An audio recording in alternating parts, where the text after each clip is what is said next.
En el bloque pasado hablamos del conflicto en Medio Oriente, de la guerra en Ucrania, y en este quisiera comenzar en Estados Unidos, porque la justicia desestimó 2 de los casos penales con los que Donald Trump buscaba vengarse de sus rivales y que le generó críticas por utilizar el Departamento de Justicia con este fin.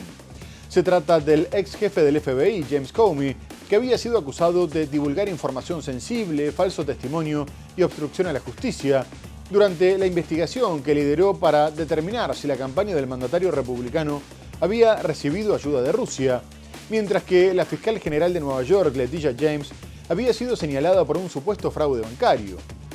La medida fue tomada después de que un juez considerara que Lindsay Halligan, la fiscal que presentó los cargos, había sido nombrada de forma ilegal por el Departamento de Justicia.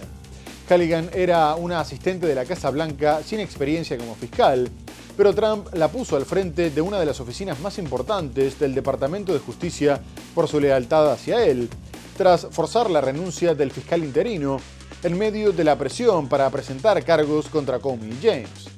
El ex jefe del FBI se había convertido en un fuerte crítico de Trump tras ser destituido por este en el 2017 e incluso publicó un libro en el que comparaba al mandatario con un jefe de la mafia. A su vez, James había procesado con éxito al republicano, acusándolo de fraude por inflar el valor de sus propiedades para obtener préstamos en mejores condiciones. Ambos acusados celebraron el fallo, pero la fiscal general, Pam Bondi, adelantó que iban a apelar. A su vez, Trump había negado haber elaborado una lista negra, pero dijo que seguiría en las acusaciones contra sus detractores. Una jueza federal de Estados Unidos desestimó el lunes los casos penales presentados contra el exdirector del FBI, James Comey, y la fiscal general de Nueva York, Letitia James, 2 destacados opositores al presidente Donald Trump. La jueza Cameron Curry desestimó ambos casos con el argumento de que la fiscal designada por Trump, que presentó los cargos, Lindsay Halligan, fue nombrada de manera ilegal. Comey, de 64 años, fue acusado formalmente en septiembre de hacer declaraciones falsas al Congreso, en lo que muchos consideraron parte de una campaña de represalia del presidente contra sus oponentes políticos. El exdirector del FBI celebró en una publicación en Instagram la desestimación del caso. Estoy agradecido de que el tribunal haya terminado el caso en mi contra, que fue una acusación basada en la malevolencia y la incompetencia, y un reflejo de en lo que se ha convertido el Departamento de Justicia bajo Donald Trump, lo cual es desgarrador. James, de 67 años, una demócrata que procesó con éxito a Trump por fraude, celebró también la desestimación de la acusación que recibió en octubre por un cargo de fraude bancario y otro de hacer declaraciones falsas a una institución financiera, y dijo que permanecerá impávida frente a estos cargos infundados. Ambas acusaciones fueron presentadas por Halligan, una fiscal inexperta que en el pasado fue abogada personal de Trump y que fue nombrada por la fiscal general Pam Bondi para llevar ambos casos tras la renuncia del fiscal federal para el Distrito Este de Virginia, Eric Siebert, quien alegó que no había pruebas suficientes para acusarlo. Bondi dijo el lunes que el Departamento de Justicia presentará una apelación por la decisión de la jueza Curry. Tomaremos todas las acciones legales disponibles, incluida una apelación inmediata para responsabilizar a Letitia James y a James Comey por su conducta ilegal. Por otra parte, la reunión entre Donald Trump y el alcalde electo de Nueva York, Zohran Mamdani, sorprendió por la actitud cordial que mostraron ambos líderes, tras fuertes críticas y amenazas de la Casa Blanca. El encuentro se desarrolló a puerta cerrada en el despacho Oval, pero posteriormente aseguraron que había sido muy productivo y que estaban dispuestos a trabajar juntos por el bien de la ciudad. Pero el giro inesperado lo dio el mandatario al afirmar que tenía mucha confianza en que podría hacer un muy buen trabajo y que con suerte los neoyorquinos tendrían un alcalde excelente, lo que lo pondría muy feliz. Además, comunicó que iba a ayudarlo a hacer realidad el sueño de todos y que, aunque consideraba que tenía algunas ideas extravagantes, podría sorprender gratamente a muchos conservadores.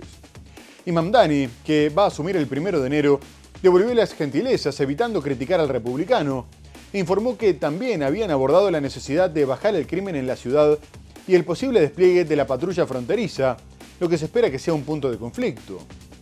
Mamdani es un socialista musulmán de 34 años, nacido en Uganda y de familia india, por lo que Trump había amenazado con deportarlo. Además, había dicho que planeaba desplegar a la Guardia Nacional y cortarle los fondos federales a la ciudad, y que no iba a permitir que Estados Unidos se volviera comunista. Por su parte, el alcalde había criticado que el republicano decidiera recortar a la mitad de las ayudas alimentarias, y sostuvo que Trump era como un mal propietario que se aprovechaba de sus inquilinos. El presidente estadounidense Donald Trump y el alcalde electo de Nueva York, el demócrata Zohran Mamdani, prometieron el viernes trabajar juntos tras una reunión en la Casa Blanca a pesar de meses de enfrentamientos. Solo quiero felicitar. Creo que van a tener con suerte un alcalde realmente excelente. Cuanto mejor lo haga, más feliz estaré, debo decir. No hay diferencia de partido, no hay diferencia de nada, y vamos a estar ayudándolo a hacer realidad el sueño de todos, tener una Nueva York fuerte y muy segura. Y felicitaciones, señor alcalde. Mamdani, un político de 34 años que se autodefine como socialista, pasó de ser un desconocido a ganar la alcaldía de la capital financiera de Estados Unidos a principios de este mes. Durante la campaña, el joven demócrata enfrentó a Trump en una guerra de palabras al comparar al republicano con malos propietarios que se aprovechan de sus inquilinos. El líder republicano a su vez había calificado al alcalde electo de comunista y sugirió que Mamdani, nacido en Uganda, debería ser deportado. Pero en la reunión del viernes lo que demostraron fue diplomacia. Más allá de burlarse del nombre surasiático de Mamdani, Trump había insinuado antes de la reunión recortes en la financiación federal e incluso despliegues de la Guardia Nacional, una táctica que utilizó contra otras ciudades demócratas. Para los neoyorquinos eso podría significar miles de millones de dólares perdidos y tropas en las calles una vez que Mamdani, que está listo para convertirse en el primer alcalde musulmán de la ciudad, asuma el cargo. Sin embargo, luego del encuentro, el mandatario republicano casi pareció poner bajo su ala al demócrata, al predecir que sorprenderá a algunos conservadores. De cualquier forma, la distensión que Trump mostró con Mamdani se diluyó a la hora de referirse a los legisladores demócratas que pidieron que el ejército desobedeciera las órdenes del mandatario si las consideraba ilegales. Trump lo vio como una sedición al más alto nivel y sostuvo que no podían permitir que el hecho quedara impune y que cada uno de esos traidores a la patria tenía que ser juzgado. Pero lo que generó más polémica fue que sostuviera que ese delito era sancionable con la pena de muerte en la horca. Poco más tarde, el subjefe de gabinete, Stephen Miller, acusó a los congresistas de incitar a la rebelión en el ejército, y aunque la Casa Blanca aclaró que no buscaría su ejecución, revisaría si su conducta era punible por ley. Posteriormente, Trump reiteró que los legisladores tenían que ser arrestados inmediatamente por haber cometido un crimen de graves proporciones. Los legisladores, que recordaron que las Fuerzas Armadas habían jurado lealtad a la Constitución y no al mandatario de turno, se referían a los despliegues de la Guardia Nacional en varias ciudades del país para combatir el crimen y a los operativos antiinmigrantes que detienen gente por su color de piel, arrestan a las personas con papeles e irrumpen en algunos sitios sin orden judicial, pero también tuvieron lugar en medio de los ataques contra embarcaciones que transportarían droga en el Caribe y el Pacífico, lo que es denunciado por Naciones Unidas y varios estados como ejecuciones extrajudiciales. No obstante, el Departamento de Justicia de Estados Unidos defendió la legalidad de estas acciones, afirmando que los militares no podían ser perseguidos judicialmente por este motivo. El presidente de Estados Unidos, Donald Trump, sugirió el jueves la posibilidad de aplicar la pena de muerte a 6 legisladores demócratas. Entre ellos se encuentran el exastronauta Mark Kelly y la senadora Elisa Slotkin, quienes, junto con otros miembros del Congreso, instaron a los militares a desobedecer órdenes que consideren una violación de la ley.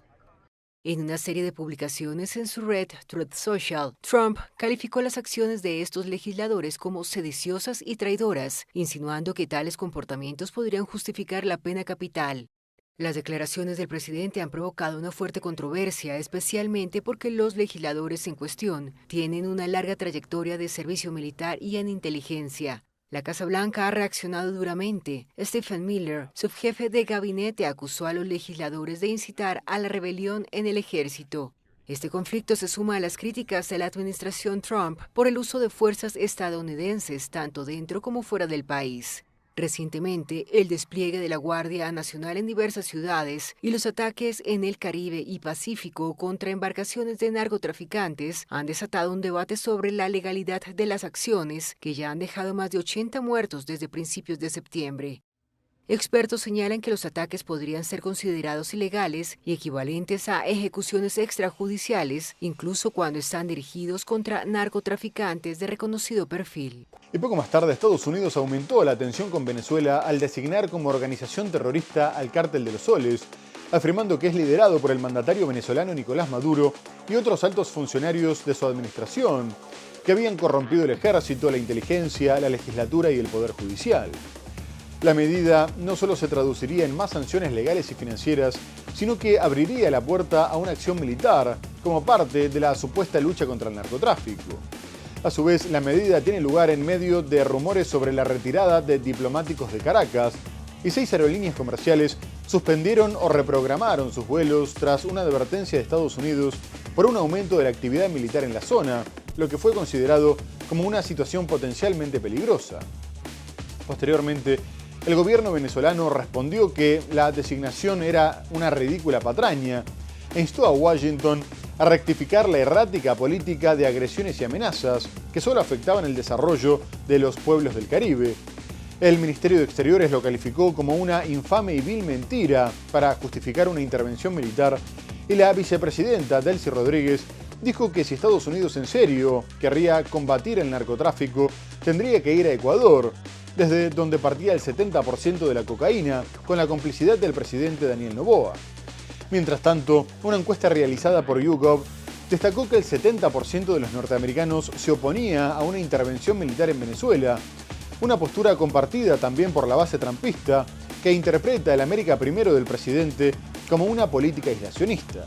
Una ridícula patraña. Así reaccionó Caracas luego de que Estados Unidos designara al supuesto Cártel de los Soles como una organización terrorista a la que vincula con el presidente venezolano Nicolás Maduro. La medida, anunciada el 16 de noviembre, entró en efecto el lunes. El secretario de Estado estadounidense Marco Rubio sostiene que el Cártel de los Soles es dirigido por Maduro y otros altos funcionarios que han corrompido el ejército, la inteligencia, la legislatura y el poder judicial de Venezuela. La Cancillería del país sudamericano asegura que se trata de una infame y vil mentira para justificar una intervención ilegítima e ilegal contra Venezuela. La designación ocurre en medio del despliegue militar iniciado en agosto por la administración del presidente Donald Trump en el Caribe. El fin de semana, 6 aerolíneas cancelaron sus conexiones con Venezuela tras la advertencia de Estados Unidos a la aviación civil sobre un aumento de la actividad militar en medio de estas maniobras militares. Estados Unidos defiende el despliegue militar con el argumento de detener el tráfico de drogas hacia su territorio, pero Caracas afirma que en realidad busca derrocar a Maduro y apropiarse de las cuantiosas reservas petroleras del país. La República Bolivariana de Venezuela insta al gobierno estadounidense a rectificar esta errática política de agresiones y amenazas, rechazadas contundentemente por el propio pueblo de los Estados Unidos, que afectan el desarrollo de los pueblos del Caribe y en nada contribuyen a un verdadero y genuino combate contra el tráfico ilícito de drogas. En otro orden, el presidente colombiano Gustavo Petro anunció un examen forense a chats que revelarían que algunos funcionarios de su gobierno compartían información con una de las guerrillas del país, y que tomaría decisiones una vez que concluyera la investigación. La noticia fue publicada por el canal Caracol Televisión y detalló que los implicados serían un general y un alto funcionario de inteligencia, y que las pruebas en su contra fueron conseguidas cuando se detuvo a varios de los disidentes y se revisaron sus dispositivos electrónicos, aunque el presidente dijo que no se podía fiar de la información brindada por el medio. Además, la Fiscalía y el Ministerio de Defensa intentan averiguar si los acusados también estaban creando una empresa de seguridad privada que permitiera que los guerrilleros compraran armas. A su vez, Petro dijo que Caracol había conseguido la información de manos de la CIA, afirmando que la intención de Estados Unidos era perjudicar a su gobierno. Washington se opone al plan de paz del gobierno colombiano y lo culpó por el aumento del narcotráfico, sancionando a Petro, a su familia y al ministro del Interior, Armando Benedetti, y retirándole a Colombia su estatus de aliado contra las drogas. Asimismo, este hecho tuvo lugar después de que aumentara la tensión en Colombia por los bombardeos contra una de las disidencias de las FARC, liderada por Iván Mordisco, el más buscado del país, que a su vez respondió afirmando que era una declaración de guerra y que las acciones de Petro eran complacencia a los gringos sedientos de sangre de niños colombianos, ya que varios de los muertos eran menores reclutados a la fuerza, y amenazó las elecciones presidenciales del próximo año. El presidente de Colombia, Gustavo Petro, pidió realizar un examen forense a los chats publicados en una investigación periodística que sugieren una infiltración de una disidencia de las FARC en su gobierno, en un caso que ocasionó un nuevo remesón político en el país. Hemos decidido que se haga, ojalá, un examen forense, de informática forense, a los chats, que la DIGIN entrega a la Fiscalía de Antioquia, que no a la Fiscalía General, espero que sea la Fiscalía General, y sepamos la verdad, con un aval de informática forense de la Fiscalía, que es la entidad que puede hacer eso. De acuerdo a eso, tomaré decisiones. Un reporte de Caracol Televisión reveló el domingo que un general y un alto funcionario de inteligencia compartieron información con rebeldes comandados por Alexander Díaz, alias Calarcá, que negocia la paz con el gobierno. La Fiscalía y el Ministerio de Defensa investigan al general Juan Manuel Huertas y a Wilmar Mejía, funcionario de la Dirección Nacional de Inteligencia, por supuestamente planear la creación de una empresa de seguridad que permitiera a los guerrilleros evadir controles y comprar armas. Petro, el primer presidente de izquierda en la historia de Colombia, dijo tener muchas dudas sobre el contenido del reportaje, que en una declaración anterior tildó de falso. La información se extrajo de teléfonos y dispositivos electrónicos requisados en julio de 2024, cuando Calarcá y otros disidentes fueron detenidos temporalmente y luego liberados por su condición de negociadores de paz. El mandatario considera que la CIA filtró la información a Caracol para perjudicar a su gobierno, enfrentado con el mandatario estadounidense Donald Trump. Y ahora quisiera ir a Brasil porque el expresidente Jair Bolsonaro, que desde agosto se encontraba en prisión domiciliaria tras ser condenado a 27 años por el intento de golpe de Estado contra el actual mandatario, Luis Ignacio Lula da Silva, fue trasladado a una sala de la Policía Federal a la espera de que se decidiera si sería enviado a la cárcel tras un presunto intento de fuga. La decisión fue tomada por el juez del Supremo, Alexandre de Moraes, a pedido de la policía, que reveló que la tobillera electrónica con la que se controlaba a Bolsonaro había sido dañada.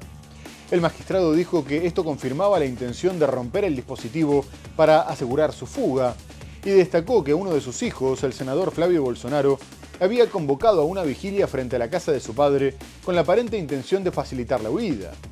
De Moraes afirmó que el tumulto provocado por la reunión ilícita de partidarios tenía una alta probabilidad de poner en riesgo la prisión domiciliaria y la efectividad de las medidas cautelares, facilitando una eventual fuga, al tiempo que destacó que la Embajada de Estados Unidos estaba a pocos minutos de su residencia, por lo que podría pedir asilo. Poco más tarde, su hijo denunció que el único objetivo del juez era matar a su padre, ya que padece secuelas de una puñalada que sufrió en el 2018, pero Bolsonaro reconoció que había intentado quemar su tobillera con un soldador, y posteriormente aseguró que había sido culpa de la ingesta de medicamentos que le provocaron paranoia y alucinaciones y le hicieron pensar que la tobillera tenía un sistema de escucha.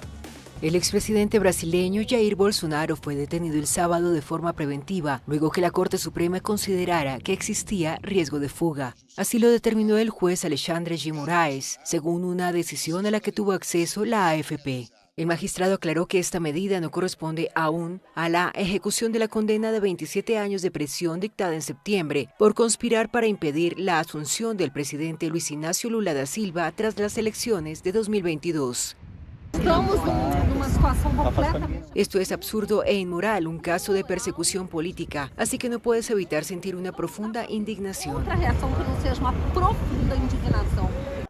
Bolsonaro permanecía bajo arresto domiciliario desde agosto con monitoreo electrónico. Sin embargo, el juez afirmó que durante la madrugada el expresidente intentó manipular el dispositivo de rastreo y que una vigilia convocada por su hijo, el senador Flavio Bolsonaro, buscaba generar confusión para facilitar una posible fuga.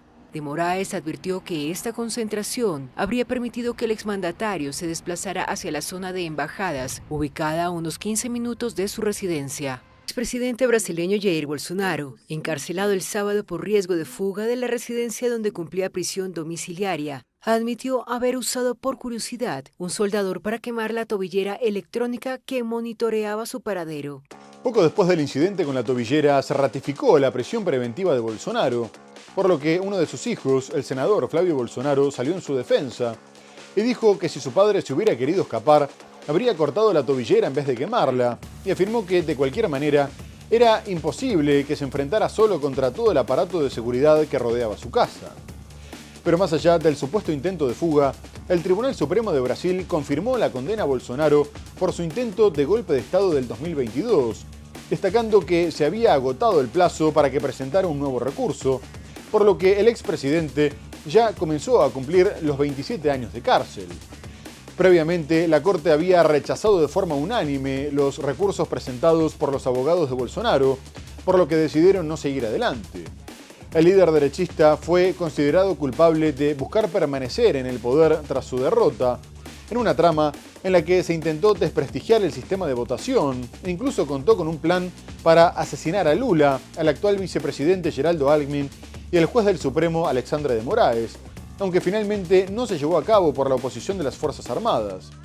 Y ahora que la vía judicial no es una opción, el expresidente le pidió a su familia y al Partido Liberal que presionara o persuadiera al Congreso con el objetivo de que aprobara una amnistía para los condenados por el intento de golpe, que parecía encaminada tras su condena, pero que fue perdiendo fuerza en medio de importantes manifestaciones en contra.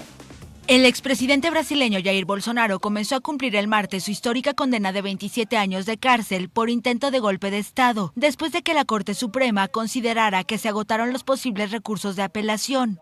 El martes la Corte Suprema declaró firme la sentencia de Bolsonaro. Según un documento del tribunal obtenido por la France Press, permanecerá así recluido en la habitación pequeña con frigobar, aire acondicionado y un televisor donde se encuentra actualmente.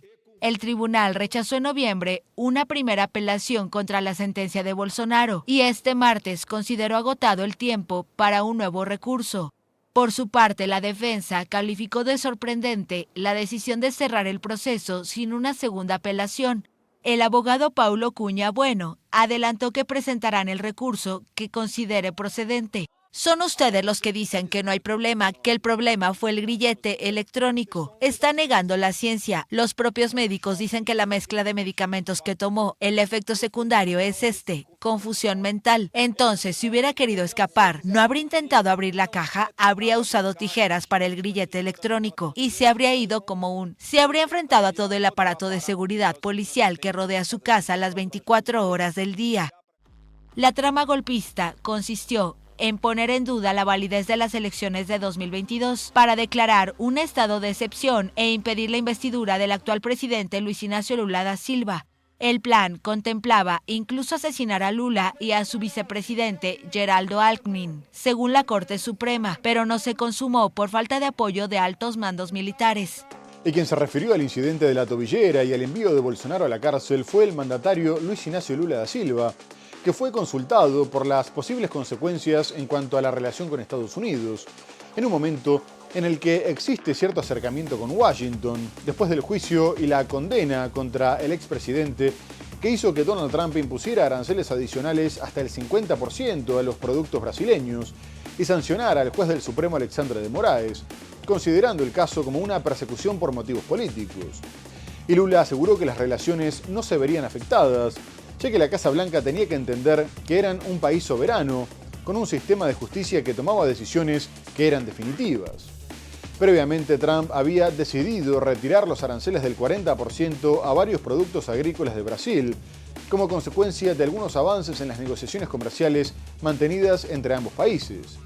Entre los productos beneficiados se encuentran la carne de res, el café y los tomates, una medida que también tendría que ver con la necesidad de bajar la inflación, dado que la escasez de ganado, sumado a las restricciones comerciales, hizo que la carne aumentara un 15% en el último año, llevando su valor a un máximo histórico. Además, el mandatario destacó el buen vínculo con el gobierno brasileño, tras varias conversaciones que redujeron la tensión bilateral. Poco más tarde, Lula dijo que estaba contento por la decisión de Washington y se ilusionó con que los productos mencionados fueran solo el comienzo de la normalización del comercio entre ambos países. Durante una conferencia de prensa en el marco de la cumbre del G20 en Johannesburgo, el mandatario aseguró el domingo que la prisión de su antecesor Jair Bolsonaro, aliado del presidente estadounidense Donald Trump, no debería afectar la relación entre ambos países.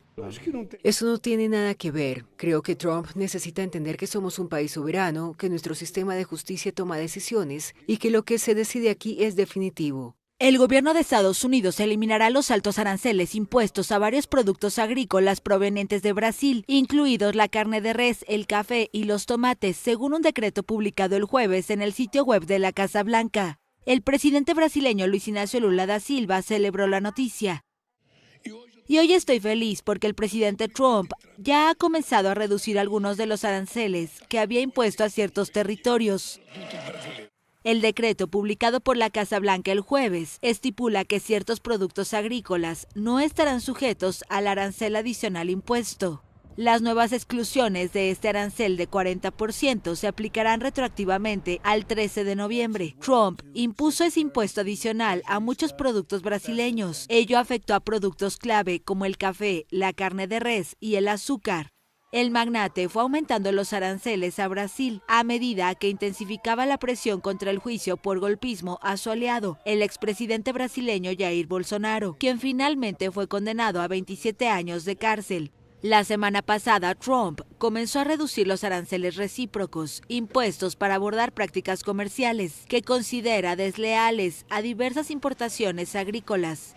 Y vamos a terminar en México, que continúa investigando el asesinato del alcalde de Uruapan, Carlos Manso, el pasado 1 de noviembre en Michoacán. Y la Fiscalía Estatal informó que 7 guardias que se encargaban de su seguridad fueron detenidos por su posible implicación en el crimen. Las pesquisas ya habían derivado en el arresto de Jorge Armando N., líder de una célula del cártel Jalisco Nueva Generación, recientemente designado como organización terrorista por Estados Unidos, que es señalado como uno de los autores intelectuales. Mientras que, según la versión de la Fiscalía, el chico de 17 años que realizó los disparos murió ejecutado a sangre fría, cuando ya había sido reducido y estaba esposado. El asesinato del joven fue realizado a 10 centímetros de distancia, con la misma arma con la que se había matado al alcalde, y tuvo lugar a manos de uno de los policías que cuidaban a Manso y que fueron detenidos. A su vez, el agente en cuestión sostuvo que lo había matado tras un forcejeo, después de que el joven intentara sacarle el arma. La Fiscalía aseguró que esta versión era falsa y reveló que los efectivos impidieron que lo atendiera un paramédico. Posteriormente, el secretario de Seguridad, Omar García Harfuch, comunicó que también se había arrestado al hombre que reclutaba a los sicarios. El crimen del alcalde generó una gran indignación con el gobierno de Claudia Sheinbaum, dado que poco antes de su muerte había pedido protección adicional a las autoridades federales, advirtiendo que venía recibiendo numerosas amenazas, pero nunca se le concedió.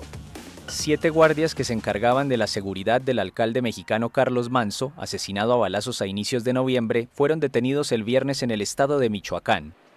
La muerte de Manso, quien como presidente municipal de Uruapan encabezó una cruzada contra el crimen organizado en Michoacán, generó masivas protestas antigubernamentales y el refuerzo de las fuerzas federales en la región.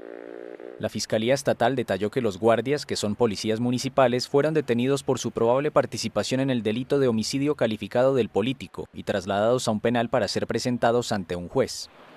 El caso da un giro toda vez que inicialmente las autoridades federales señalaron que no había indicios de que los guardias personales de Manso estuvieran ligados al asesinato. El arresto se da 2 días después de que autoridades federales que colaboran en las pesquisas anunciaran la detención de Jorge Armando N., también conocido como el licenciado, y acusado de ser uno de los autores intelectuales del asesinato de Manso. La Secretaría de Seguridad Federal sostuvo que el licenciado es líder de una célula delictiva que no fue identificada, pero que de acuerdo con la prensa local sería el poderoso cártel Jalisco Nueva Generación. Carlos Manso, alcalde de la ciudad de Uruapan, fue ultimado a balazos en un evento público el 1 de noviembre, tras haber liderado una cruzada contra el crimen organizado en la zona. En Michoacán, con costas en el Pacífico y epicentro de la producción de aguacates, operan al menos 5 grupos narcotraficantes, encabezados por el poderoso cártel Jalisco Nueva Generación, designado como organización terrorista por Estados Unidos. Durante la protesta contra la violencia y la política de seguridad del gobierno de Sheinbaum, convocada por la Generación Z el 15 de noviembre en la Ciudad de México, muchos exigieron justicia por este crimen. Muy bien amigos, se nos ha terminado el programa. Hemos hablado de las violaciones de Israel al alto al fuego en Gaza y el Líbano. Abordamos otras cuestiones como la guerra en Ucrania y las negociaciones de paz, la confirmación de la condena al expresidente brasileño Jair Bolsonaro, pero lo tenemos que dejar hasta el próximo programa. Muchas gracias por habernos acompañado y hasta entonces.